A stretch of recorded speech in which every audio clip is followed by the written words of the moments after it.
នាងអើយក្រមុំអ្នកសាច់សអូយបងគឺជាប្រម៉ៅទោះបីមុងបងខ្មៅបងមិនចេះលៀមសៅរេបងខ្មៅមិនប៉ុន្តែចិនបងនេះមិនខ្មៅទេរឿងធ្វើស្រើអួតធ្វើស្រែនាងអើយបងមិនចាញ់គេឡើយអូប្រុសម៉ៅធ្លាប់តែព្រីស្ទាយឥឡូវសប្បាយមកច្រៀងកន្ត្រឹមបងឃើញនេះអូនស្រីអូនអើយបងក៏លួចញញឹមអូនអើយអូនអើយអូនល្អណាស់ថ្លៃបងឃើញអូនភ្លាមធ្វើឲ្យបងភ្លឹកស្មារតីប្រមកនិយាយប៉ាត់មែនបើអូនយកខ្លះទេយល់ខ្លះទេបើមាសបងបើអូនមិនជឿបងសួរមិនភ័យបងអេកថែមទៅថ្លៃ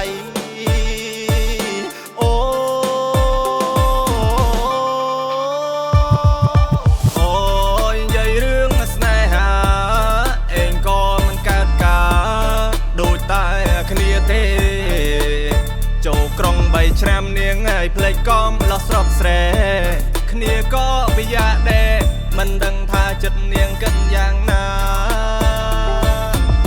ចូលក្រុង3ច្រាមនាងលេងចាំសន្យានាងចោលអ្នកស្រែរត់យោអ្នកផ្សារធ្វើមិននោះទេគ្នាខ្មៅមិនសង្ហាធ្វើមិននោះទេគ្នាចាញ់ក្រុងដុល្លារ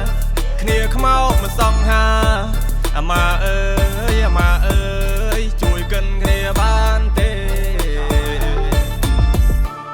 គ្នាខំរៀបរាប់ប្រាប់ឯងតែឯងមករៀបរាប់ប្រាប់គ្នា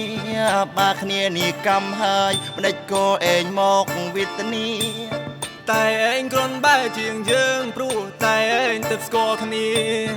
យើងនេះជាប់ថប់កម្មពីព្រោះគេមានថ្មីចោលយើងទៅហើយអូ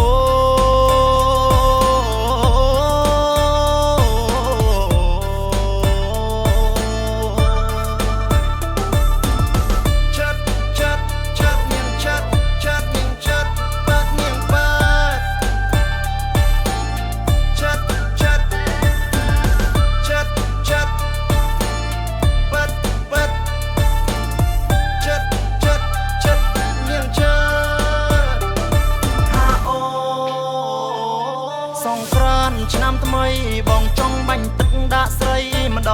ងចង់ប៉ាត់ម្សៅស្គាល់នឹងល្អបានទេណាជីវ៉ាអនាគតអូនមិនប្រពន្ធគេបងទេជាប្តីអូ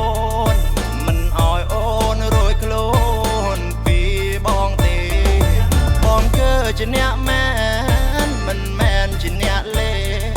តាមញ៉ែអោយស្រីក្មេងធ្វើជាប្រពន្ធបងនេះនិយាយបើចិនបងស្មោះមែនស្រ័យប្រមកមានចិនពាំងក្តីអើយស្រ័យ